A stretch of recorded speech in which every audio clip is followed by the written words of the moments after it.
소요리 문답 강의 33번째 시간입니다. 예수 그리스도의 높아지심 첫 번째 시간입니다. 자, 28문입니다. 28문 제가 묻겠습니다. 예수 그리스도의 높아지심은 어떠한 것입니까?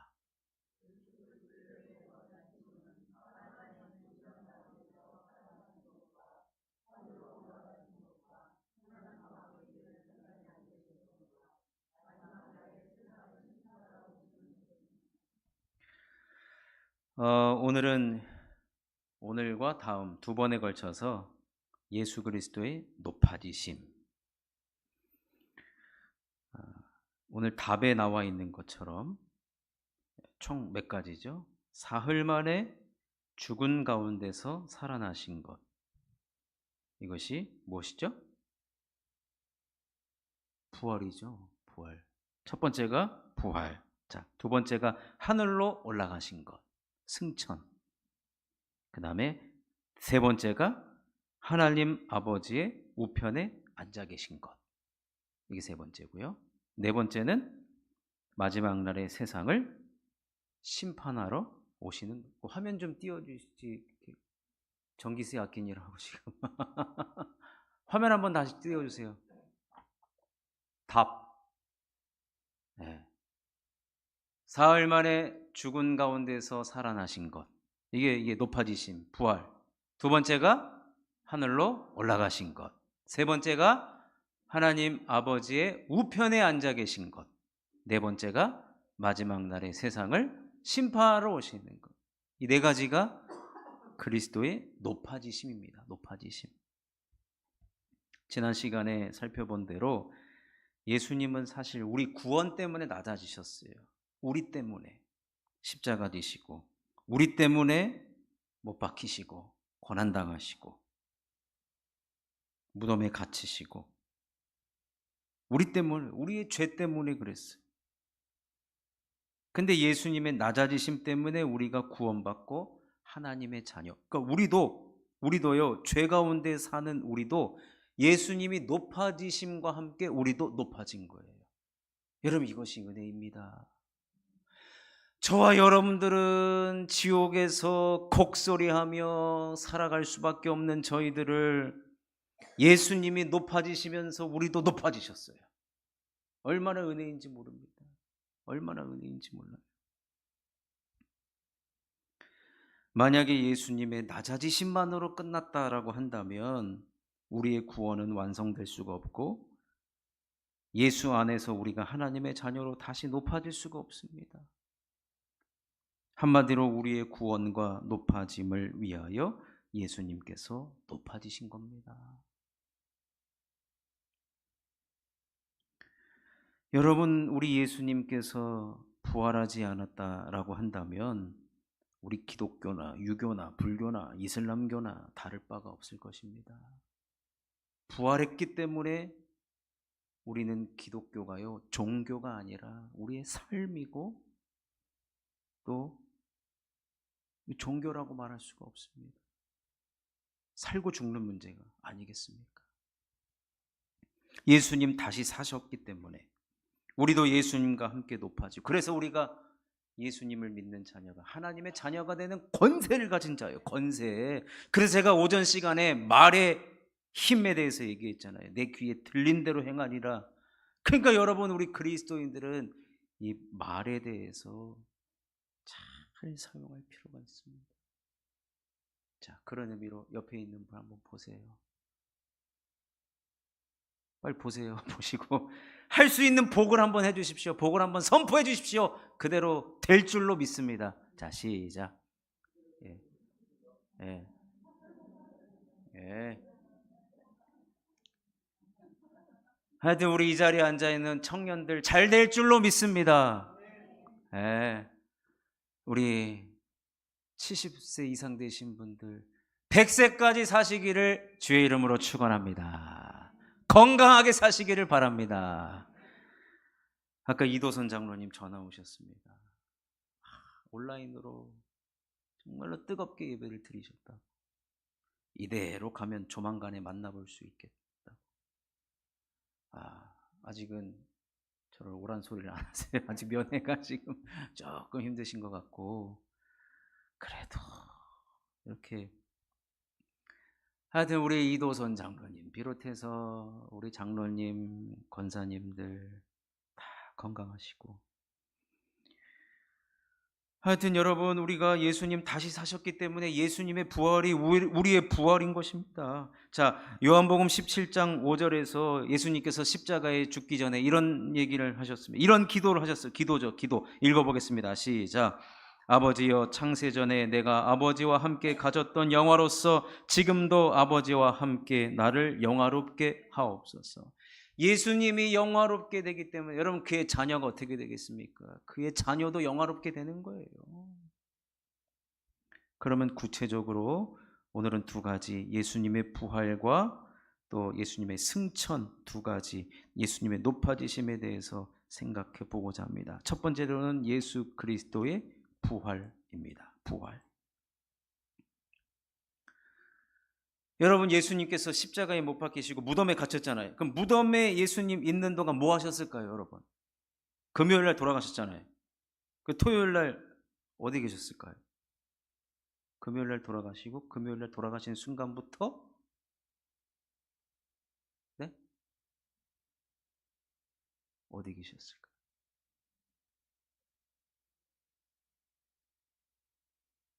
예수님 몸은 무덤 속에, 예수님의 영은, 그렇죠, 천국에 계시는 거죠. 이거 헷갈리면 안 됩니다. 어떤 사람이요, 사도신경 강해를 할 때 그 예수님이 그 우리나라에만 그거를 빼앗들었다는 거예요. 예수님이 십자가에 못 박히시고 사흘 동안 무덤에 갇혀 계셨을 때 예수님이 지옥을 내려가셨던, 지옥 강하, 이제 어려운 말로 하면 지옥 강하, 지옥 가가지고 이놈들 잘 있나 한번 볼까. 근데 여러분, 예수는 지옥을 내려가실 수가 없어요. 아무리 예수님이라도 여러분, 지옥은 누가 가는 곳입니까? 예수님 문전박대 당하셨어요. 이걸 아셔야 돼요, 여러분. 예수님 지옥 강하 내려간 적이 없어요. 그럼 예수님은, 여러분, 우리도 마찬가지예요. 우리의 육신이 우리 관 속에 들어갈 수 있습니다만 죽으면 들어가겠죠. 근데 우리의 영은 어떻게 돼요? 숨이 멎는 순간 주님 품에 안기는 겁니다. 예수님 비참하게 죽으시고 무덤에 그대로 장사되었다라고 한다면 예수님의 낮아지심이 얼마나 비참 그 자체였겠습니까? 예수님을 사랑했던 여인들, 십자가 끝까지 무덤가까지 따라갔던 여인들, 제자들, 실망은요 깊고 너무나도 비참했을 것입니다. 트라우마에 빠졌을 것입니다. 그런데 예수님께서 어떻게 되셨습니까? 하나님께서 우리 예수님을 다시 살려내셨어요. 어떻게 부활하셨습니까? 사망의 모든 권세를 깨뜨리고 죽음에서 부활하신 것입니다. 고린도전서의 표현으로 하면 죽음을 호령하셨다 그랬어요. 꾸짖었다는 거예요. 여러분, 누가 죽음의 법칙, 사람은 한번 태어나면 죽게 되어 있는 그 사망의 권세와 그 법칙에 단 한 번도 예외적인 사람이 없었죠. 근데 예수님께서 죽음의 모든 법칙을 깨뜨리셨어요. 그래서 예수님을 일컬어서 승리자라고 말하고, 예수님은 부활하심으로 말미암아 높아지셨다는 거예요. 죽음 위에 올라선 거죠. 그리고 당당하게 사랑하는 여인들과 제자들 앞에 나타나셨습니다. 자, 마태복음, 누가복음, 요한복음에 다 기록되어 있는데 어떤 말씀을 읽어보고 싶냐면 마태복음 28장 처음 나오는 거, 이거 한 절만 읽겠습니다. 시작. 그 여자들이 무서움과 큰 기쁨으로 빨리 무덤을 떠나 제자들에게 알리려고 다름질할세 예수께서 그들을 만나 이르시되 평안하냐 하시거늘 여자들이 나아가 그 발을 붙잡고 경배하니 이에 예수께서 이르시되 무서워하지 말라 가서 내 형제들에게 갈릴리로 가라 하라 거기서 나를 보리라 하시니라. 근데 여러분, 예수님 부활을 당시에 믿지 않는 사람들이 있었습니다. 그리고 나서 그들이 주장한 네 가지의 이 설이 있습니다. 설. 첫 번째가 기절설이에요. 예수님 기절하셨다. 그리고 두 번째가 도난설, 시체가 도난당했다. 세 번째가 거짓 소문설입니다. 부활한 것 다 거짓이다. 네 번째가 가현설, 환상설이죠. 예수님 부활한 것처럼 보인다. 이 네 가지가 당시에 예수님 당시에 이런 가짜 소문들이 퍼졌죠. 그때 당시에 아마 이 도난설이 제일, 왜냐하면 무덤가에 아무것도 없었잖아요. 세마포만 있었잖아요. 그래서 도난설이 가장 사람들이 많이 믿었다라고 하는데, 가연설, 예수님의 그 여인들, 따라다니던 여인들이 예수님 얼마나 보고 싶으니까 보고 싶은 마음에 그냥 앞에 환상처럼 나타났다는 거예요. 신기루처럼 사라져버리고. 근데 여러분, 성경을 보십시오. 예수님께서 제자들이 있는 곳에 찾아오시잖아요. 그래서 도마가 예수님의 못자국 난 그 옆구리, 창자국 난 옆구리를 보여주면서 만져보라고 하지 않습니까? 여러분, 예수님의 부활은 역사적인 부활입니다. 실제적인 부활입니다. 그렇기 때문에 여러분, 또한 환생이 아니에요. 절대로 환생이 아니에요. 돌고 도는 인생이 아니라는 겁니다. 그야말로 여러분, 예수님 무덤 문이 열리고 예수님이 부활하신 것을 로마 군병들이 보았을 때 얼마나 놀랐는지 모릅니다. 도난당했다고 했으면 책임을 져야 되거든요. 나중에 예수님이 부활하셨다고 군병들이 보고를 하니까 대제사장들이 돈을 주고 예수님의 부활을 거짓말이라고 시킵니다. 시체를 도난당했다고 얘기하라고 합니다. 자, 한번 읽어보겠습니다. 마태복음 28장 11절에서 15절입니다.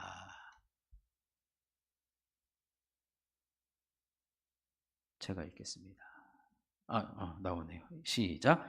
여자들이 갈 때 경비병 중 몇이 성에 들어가 모든 된 일을 대제사장들에게 알리니 그들이 장로들과 함께 모여 의논하고 군인들에게 돈을 많이 주며 이르되 너희는 말하기를 그의 제자들이 밤에 와서 우리가 잘 때에 그를 도둑질하여 갔다 하라. 만일 이 말이 총독에게 들리면 우리가 권하여 너희로 근심하지 않게 하리라 하니 군인들이 돈을 받고 가르친 대로 하였으니 이 말이 오늘날까지 유대인 가운데 두루 퍼지니라. 여러분, 우리 예수님 부활하지 않았다면 예수님 자신이 사실은 제일 불쌍하죠. 이 땅에 육체를 입고 오셔서 머무시는 동안 얼마나 고생하시고 사람들로부터는 멸시천대를 받았는지 모릅니다. 여러분, 예수님은 태어나는 순간부터 고난을 받았습니다. 헤롯이 예수님을 죽이려고 안절부절한 거 여러분 다 아시잖아요.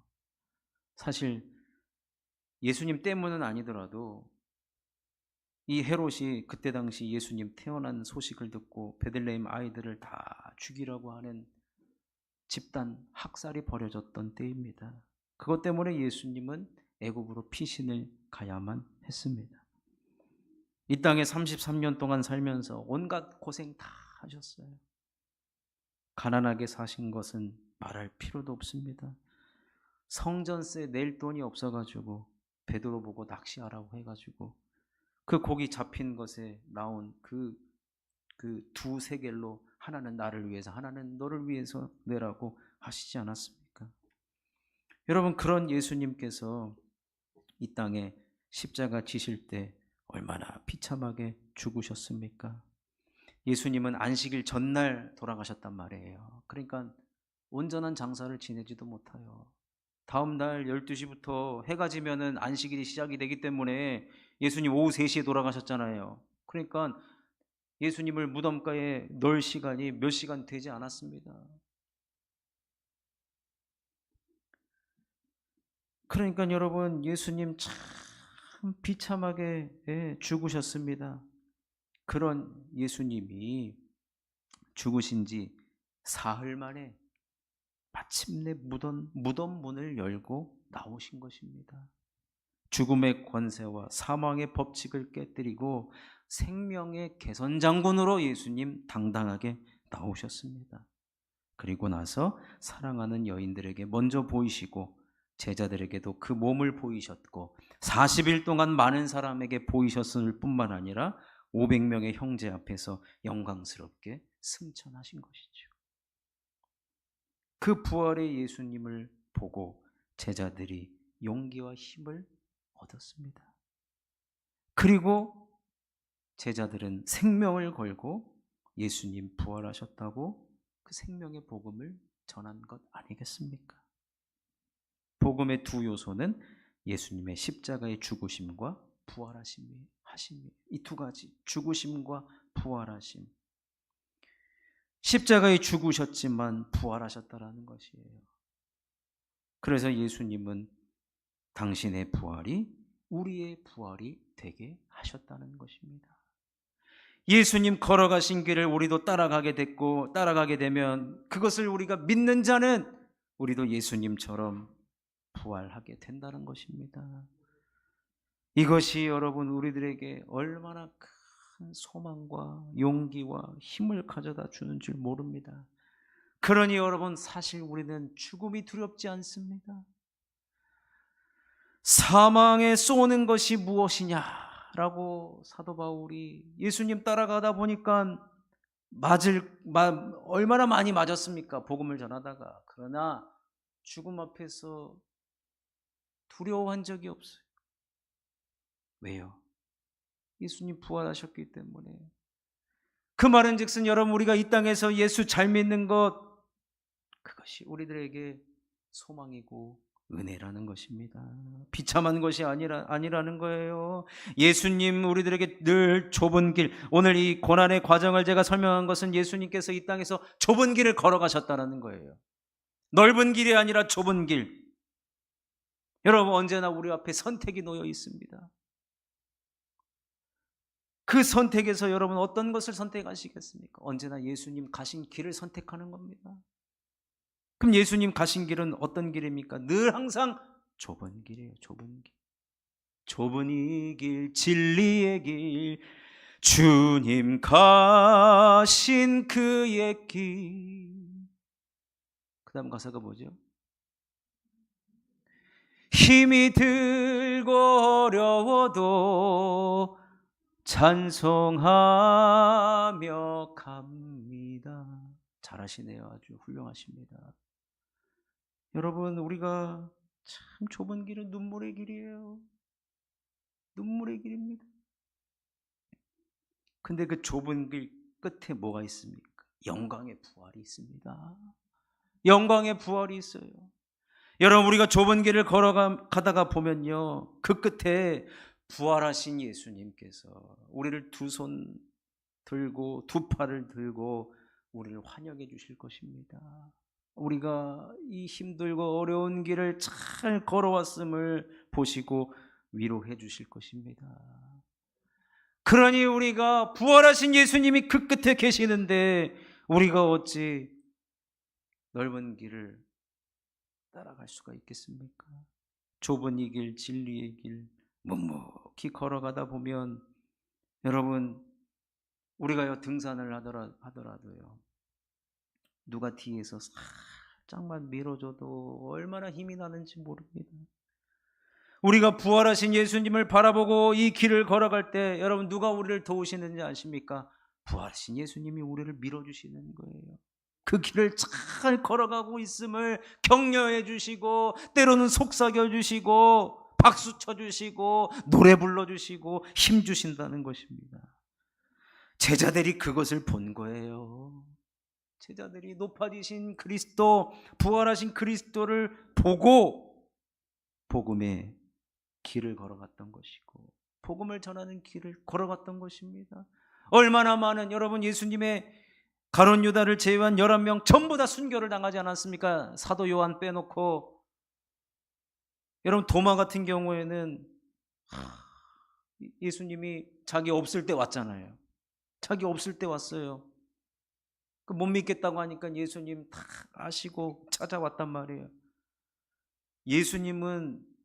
도마는 예수님 몸을 만져본 사람이에요. 부활하신 예수님의 몸을 만진 사람이에요.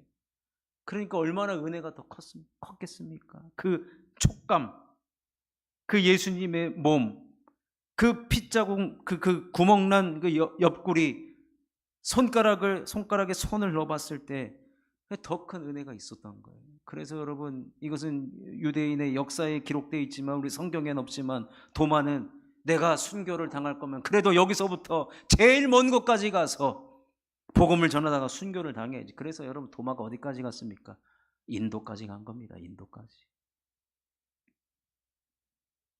여러분, 부활이 우리의 삶 속에서 살아있는 복음의 능력이 되기 위해서는 우리는 좁은 길, 그러나 그 끝에 부활하신 예수님을 만나는 그 길이라는 것을 여러분 꼭 기억하시고, 예수 그리스도의 높아지심 때문에 여러분, 비록 우리가 겸손함으로 낮은 길을 걸어가지만 아닙니다. 우린 반드시 높아지게 되어 있는 줄로 믿습니다. 여러분, 부활의 길을 걸어가시는 저와 여러분이 되시기를 주님의 이름으로 축원합니다. 두 번째, 예수 그리스도의 높아지심은 승천입니다. 승천. 여러분, 예수님 부활만 하시고 이 땅에 계신다면 하늘로 올라가신 것이 온전할 수가 없어요. 우리 예수님 하늘로 올라가셔야 됩니다. 예수님 부활하신 후 40일이 지나자 승천하셨어요. 그 승천이 얼마나 영광스럽게 표현되어 있는지 모릅니다. 마태복음 28장 16절에서 20절을 읽어보겠습니다. 시작. 11 제자가 갈릴리에 가서 예수께서 지시하신 산에 이르러 예수를 배웠고 경배하나 아직도 의심하는 사람들이 있더라. 예수께서 나와 말씀하여 이르시되 하늘과 땅의 모든 권세를 내게 주셨으니 그러므로 너희는 가서 모든 민족을 제자로 삼아 아버지와 아들과 성령의 이름으로 세례를 베풀고 내가 너희에게 분부한 모든 것을 가르쳐 지키게 하라. 볼지어다 내가 세상 끝날까지 너희와 항상 함께 있으리라 하시니라. 자, 사도행전 1장 9절에서 11절도 읽겠습니다. 시작. 이 말씀을 마치시고 그들이 보는데 올려져 가시니 구름이 그를 가리어 보이지 않게 하더라. 올라가실 때에 제자들이 자세히 하늘을 쳐다보고 있는데 흰옷 입은 두 사람이 그들 곁에 서서 이르되 갈릴리 사람들아 어찌하여 서서 하늘을 쳐다보느냐. 너희 가운데로 하늘로 올리신 이 예수는 하늘로 가심을 본 그대로 오시리라 하였느니라. 여러분, 십자가에 죽으셨던 예수님이 부활하시고 이제 하늘로 올라가십니다. 하늘로 올라가세요. 여러분, 죽음을 맛보지 않은 에녹 그리고 엘리야 구름 타고 하늘로 올라가는 것 얼마나 영광스러운지 모릅니다. 영광스러운 거예요. 그런데 우리 예수님 십자가의 죽음, 또 부활을 통한 우리 예수님의 승천은 그것과는 비교조차 할 수 없을 정도로, 이것도 여러분 동일한 사건입니다. 동일한 사건. 예수님 이 땅에 살아계셨을 때 뭐라고 말씀하시면 내가 가야 성령을 보내준다 그랬거든요. 그러니까 예수님의 승천은 우리들에게 유익한 겁니다. 왜 유익합니까? 성령 하나님을 보내주신다는 것.